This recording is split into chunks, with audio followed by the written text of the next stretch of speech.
What is going on, yo? Nandito kami ngayon sa Singapore and papunta kami sa Marina Bay Sands. Sobrang na-amaze kami kung gaano kalinis and kaganda ang Singapore. Dito kami along Bayfront Avenue. Wala kaming tour guide, so kami na lang nag-explore kung ano yung pupuntahan namin and kung saan kami dadaan. It reminds me of BGC. Para siyang Bonifacio Global City sa Taguig. Tingin ko dito kinuha yung inspiration ng BGC. Sobrang disiplinado ang mga tao rito and kailangan mo talagang sumunod sa mga batas trapiko. Bawal din dumura kasi huhulihin ka nila dito. Kung yung mga Pinoy hindi sumusunod sa batas doon sa Pilipinas, pero pagdating ng ibang bansa, yun, napakadisiplinado kasi alam nila na mananagot sila.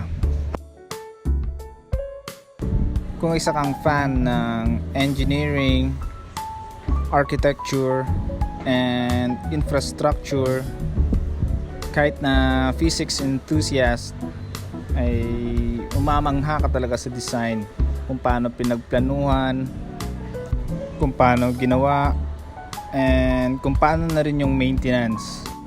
Hindi ako sure kung yung Marina Bay Sands ba ang pinakaunang nag-concept na ipatong na parang bridge type sa itaas tapos lagyan ng mga amenities. Ito naman yung view ng Central Business District nila. Tulad na rin ng sa atin yung sa Makati CBD. Ang daming namamasyal dito. Para itong mall na merong park and meron kang tambayan. And tignan mo naman yung view, yo. Ang ganda ng pagkakalagay nila ng ilaw sa mga puno. Palm ba to? Hindi ako sure kung palm.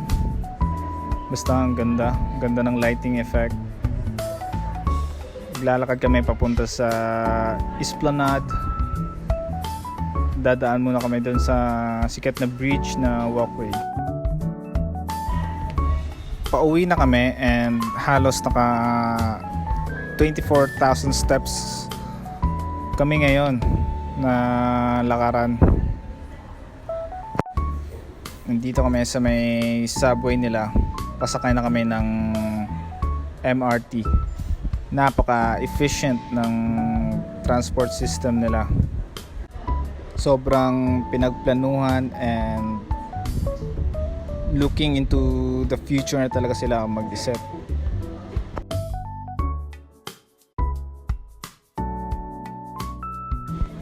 And nandito na yung train namin.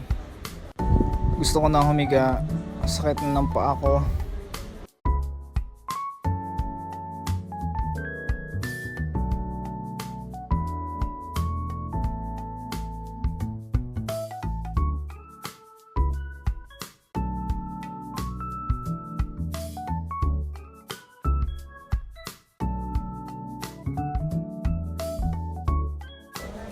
Nag-enjoy talaga kami ngayong araw.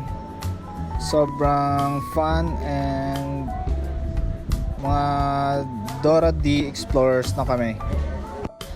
Ang ganda ng Christmas lights na nilalagay nila sa mga puno. Naalala ko tuloy ang Pilipinas. Ang Pasko sa Pilipinas.